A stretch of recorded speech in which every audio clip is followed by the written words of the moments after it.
Good evening, everyone, and welcome to the official channel of Evo Productions. I'm Emily, the Pensive Fox, and this is Jay, my fiance, and also the head of our company. Say hello, Jay. Salutations. This is the first time some of you will be seeing our faces, so hello. One day we hope to be able to see your guys' faces at cons. She's right. She speaks a true. Anyway, we're making this video today instead of a podcast because, one, we're trying to get used to being on film because we're going to be doing a stream soon, and that's actually going to be the topic of this video. So the topic of this video is actually going to be centered around Gryffindale, our upcoming D&D stream that will be on Twitch. Right now, that's a platform we are planning to use. We will let you know if that changes, but for now, expect us to be streaming on Twitch soon. I just shook the table and the words are not coming out. We'll be streaming on Twitch, but also, am I way too close to the mic? I don't know. I can't tell. We'll be streaming on Twitch, but also we will be archiving on YouTube. So any of you who are worried that you might not be able to catch the stream, or we might be super inconsistent with our release schedule, which there's no precedent for that. That's crazy. It will be archived on YouTube every time a new episode goes out. But we just want to be able to be there on Twitch so that anyone who, wow, it really does shake a lot. I'm sorry, this is a super cheap table, guys. We're trying to figure all this out, we promise. We have a cooler table. We just have other stuff on it right now. You'll see it, though. Anyway. Correct. Yeah, he pretty much just said everything that needed to be said that I couldn't articulate. So this video is going to be the first video of a series of 4, maybe 5, definitely not more than 6, but possibly more than 6. We're very iffy on how many we actually want to do. And we're just going to be talking about Jay's... I'm sorry. Oh, I apologize. We're going to be talking about Jay's homebrew world, Synestria.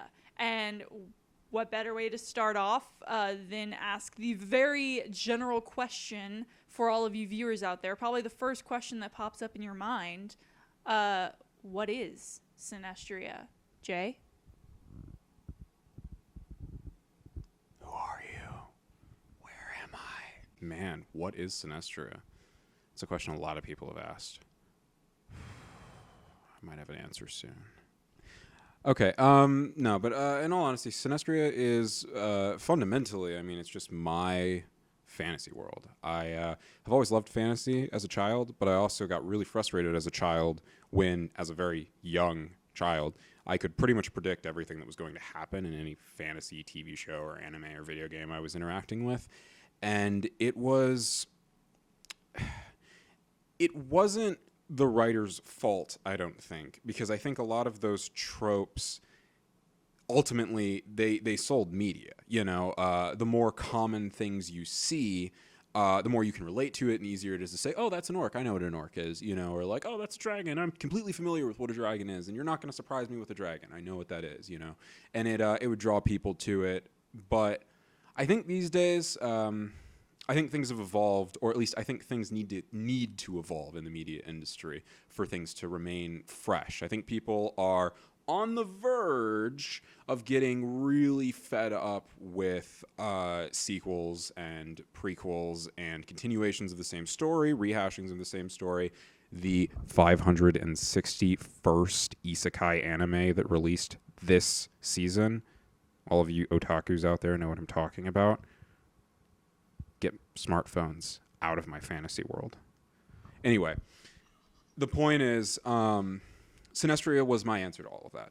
It was me taking a look at the genre and thinking, okay, what makes sense, but also what doesn't? And what can be kept, what can be taken out, how can things be modified in a way that's realistic but still fun? I don't want to take all the fun out of fantasy. I'm not just trying to be in medieval times with awful smelling people and horrible healthcare and I want it to still have magic and have whimsy and intrigue to it and drama. But more than that, I don't want it to have fantasy and whimsy and drama just for the sake of it. I want it to feel real. I want it to feel lived in. I want it to feel believable. And so I did a lot with this world just in the building of it to really try and differentiate it from anything else, anything even close to it.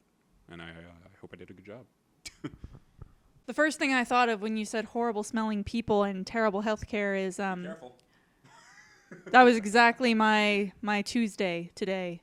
Horrible smelling person and still pretty bad healthcare.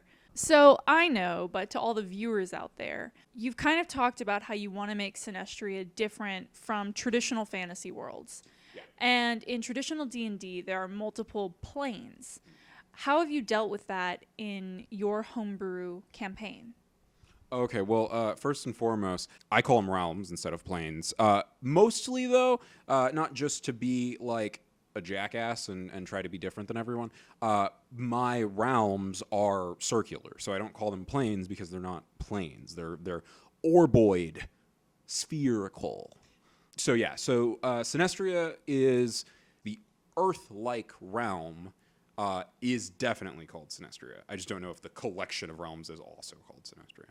As far as the people know, and as I know, not even all the realms have been discovered. Correct, yeah. So basically, rather than having space, there is a big collection of magical energy that is called the Veil. And essentially, it's this infinite, ever-expanding, ethereal realm of magic. It's not necessarily like the source of magic, but it's a place certain magics reside, and it's kind of a big, mysterious, enigmatic kind of thing. But basically, it serves as outer space.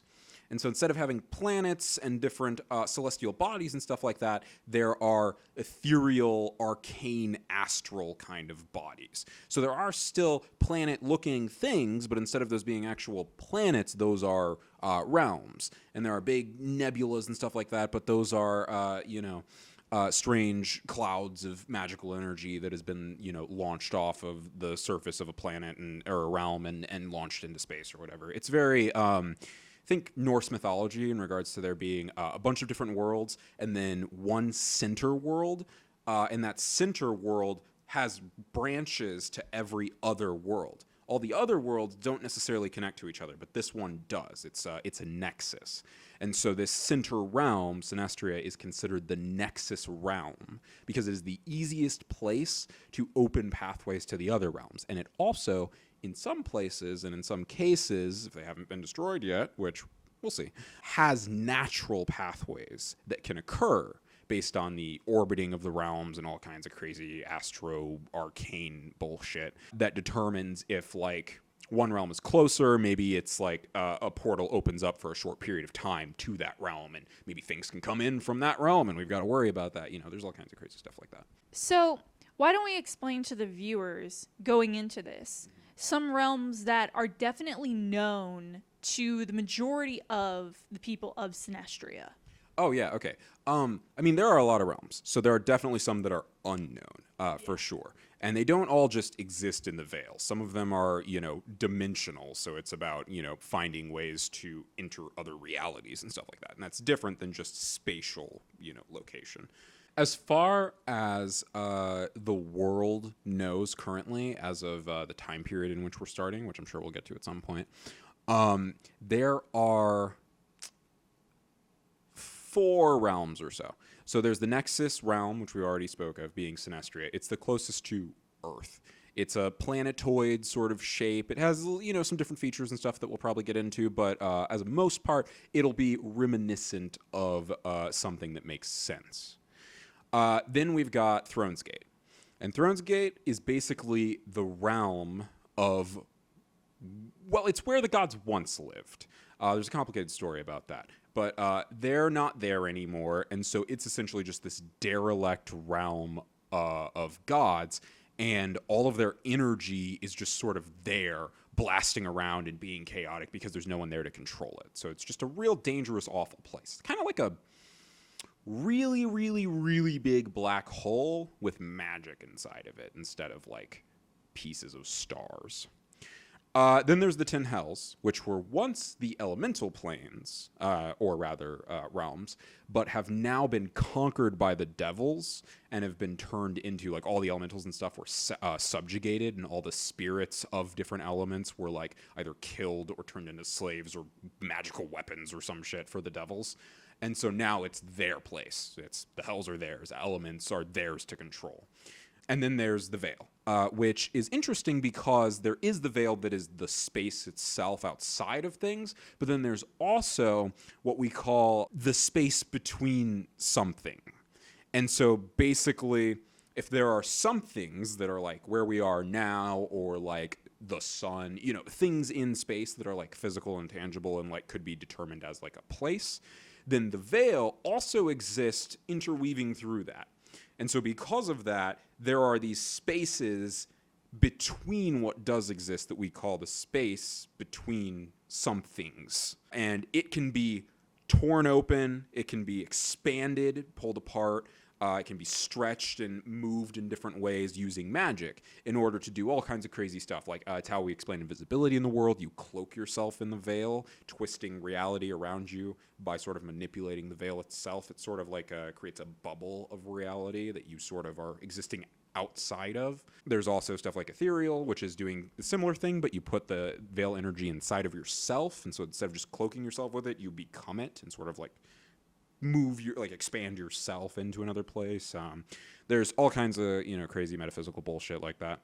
But the veil exists basically as my way of explaining things like pocket dimensions. Because at the end of the day, it can be made bigger, but it exists here. So if I were to reach into that screen right there where you guys are and pull out a big fat sword that wasn't there before, you'd be like, how is that there? There's not enough space there. And I'm like, oh, it's in the veil. And the veil's bigger, but it's also smaller when you want it to be. So you can just use magic to reach in and grab something. And it sounds like a Deus Ex Machina, but there's actually a lot of story there. It's an interesting thing, I think you'll find. What makes the physical setting of Synestria different than, say, the world we live in? What are some things that are a part of their reality that we would consider absolutely insane?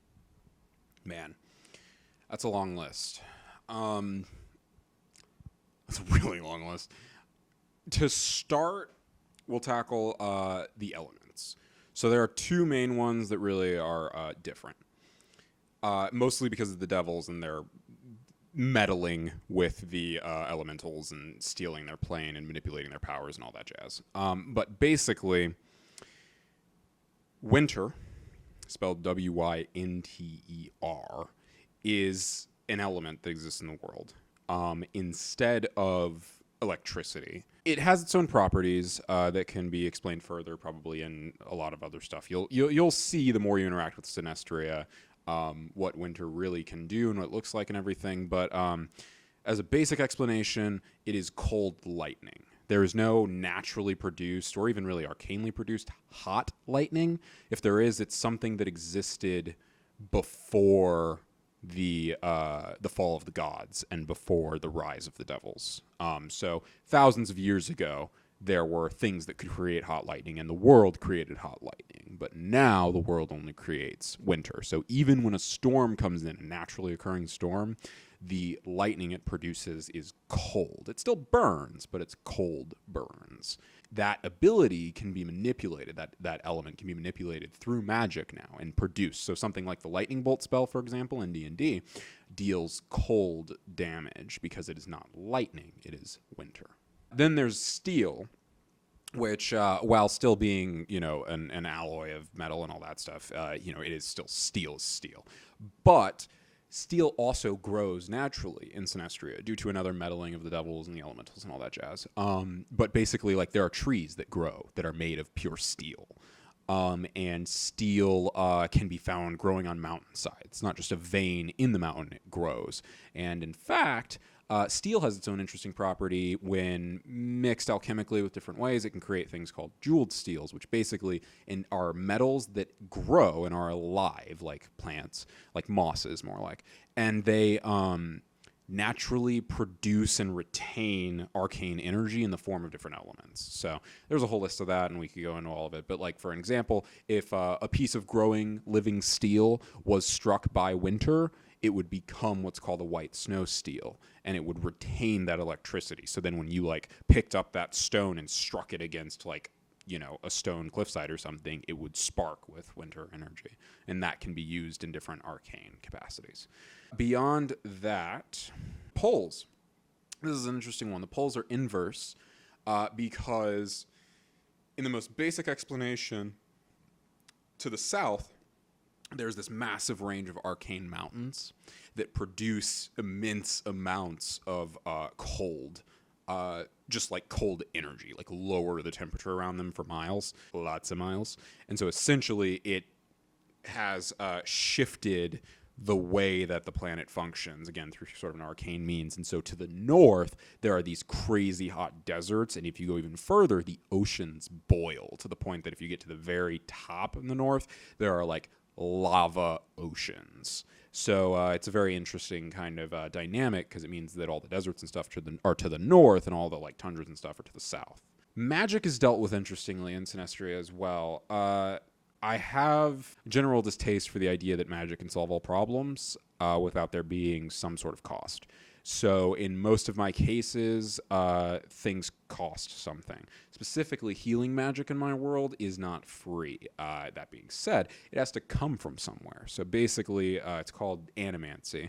And essentially, if I'm going to cast something like Healing Word, and I'm going to heal someone for, I don't know what it is, 2d4, 2d6, whatever, I have to take that energy from something else. It doesn't have to necessarily be a living person, but if there's a deer walking around, I could reach over and drain that thing's energy in order to give healing to my friend who's been wounded. But if I don't have anything around me to drain, I could try like plants. I could try to gather enough energy from the flora around me, but it's not entirely certain that you're going to be able to gather enough from just some like grass. Like if it hasn't rained a lot recently or there's not a large quantity of living things around you, you might not be able to. But it's kind of a neat thing because you can use it in really interesting ways. The thing is that it can't be used as an attack. So you've mentioned it a few times and hinted at it a little bit. The gods are dead. What do you mean by that? Do you mean literally dead? I plead the fifth. I didn't kill them. If the glove does not fit, you must acquit. Well, this isn't a trial. Yeah, I killed all the gods. They're all dead. Next question. And how has that affected the world? I mean, surely there were religious people at one time. What happened to all those people? What do people believe in now? Well, each other and themselves and society. For the most part, the gods are dead because there was a guy who you could consider like a Satan figure. He was essentially the demon, right? And so in the beginning, there were, I think, 10 or 12 gods. I forget. I killed them all. They're dead now. Who fucking cares? But basically, there was X amount of gods, and there were a lot of them, and there was one demon. And so essentially, he was supposed to combat them. He was supposed to be the force of evil that counteracted all their positive, good vibes or whatever, right? And he encapsulated pretty much the antithesis of all of them. But he didn't ask to be that way. He didn't see the world that way, that black and white. That's not who he is, and that's not who he wanted to be. So over the course of eternity, he essentially determined how he did want to be presented. And to do that, he killed the gods. One by one, in very poetic fashion, very specific ways, he took the gods off of their thrones, where they had sat for a very long time, accruing mass amounts of followers who would literally die, literally kill people for them, like on multiple occasions. Crusades and shit, man. Bad shit. And he killed them to prove to these people that they didn't need or deserve to be ruled. He saw himself as a martyr, as a revolutionary, as someone who broke chains and freed people. Up until that point, he'd been seen as the ultimate evil, the Demon King, and since then, it's kind of turned back around. But basically, the gods are dead, and his job is done. So he sort of disappeared into the collective consciousness. He reappeared a couple of times, but for the most part, people don't think about him or the gods much anymore. Most of what you see now is people relying on each other, people believing in society and having desires for society, and their groups that come together, the way they live their life is based on what they want to see in the world. It's idyllic almost, but nothing is perfect. There are still people whose desires are negative, and that doesn't require a disagreements in religion for that to come about. There are still religions. There are still people who worship the dead gods. There are still people who worship Kur was his name, the demon.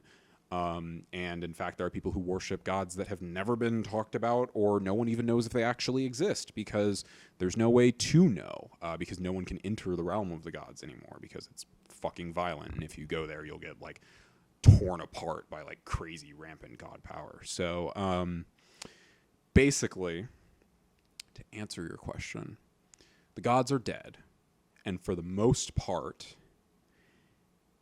it doesn't affect people because it happened a long time ago, and they've moved on. That's all the time we have for today. But join us for our next video, where we will be talking about something.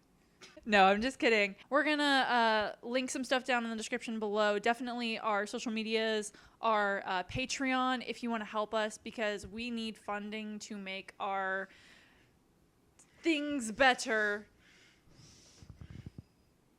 I second that. He seconds that, which means that Patreon is a go. I will link that down in the description below so that you guys can go. You can donate however much you want or nothing at all, but it helps. If you can donate as little as $1, and there's an actual reward if you donate $1. It's not just sincere thanks. That is true. Also, if you don't have any money you want to give us, that's fine. Just share this video with your friends. Come watch our stream when we go live, and yeah. Stay tuned to the channel. Be checking us out there, and we're new to all this. We're really trying to figure it all out, but I mean, it's a complicated world, and it's a multifaceted sort of community we're trying to get into. But yeah, if you guys have any like suggestions or comments, about like the sound quality or the video, anything you guys know we can do better. Because right now we are a 3-person team, and I'm the editor, and I didn't learn how to do this in school. I learned how to do this yesterday.